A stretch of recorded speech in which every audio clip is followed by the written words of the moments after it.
Oedd yn od mynd i'r training cyntaf, dwi'n meddwl 3 neu 4 neu 'na llynedd. Ni'n mynd i misio falle cwbl yno, ond ni wedi arwyddo lot o chwaraewr da hefyd. So, na, mae fe'n challenge yna. Ni'n ffyddiog bod ni'n reit, ni wedi chwarae'n dda yn y friendlies. So na, just edrych mlaen ar a gobeithio gen i dechreuad da. It's been a real interesting introduction to the football club.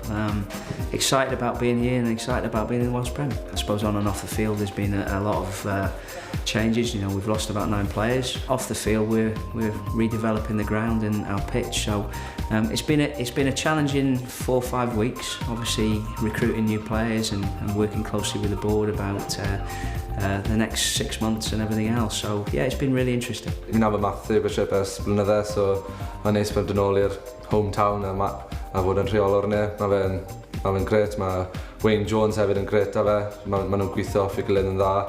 Mae'r trainings yn lot mwy galetach, so na gobeithio bod ni'n mwy fit a barod am y tymor. We're not going to get ahead of ourselves. I think the most important thing, like everything else, when you've got a brand new squad, is trying to build some momentum and we've got to get ourselves organised and we've got to get ourselves competitive. In many ways, with the players moving on, it's allowed us the opportunity to maybe restart and regroup and maybe get a new product together at the football club.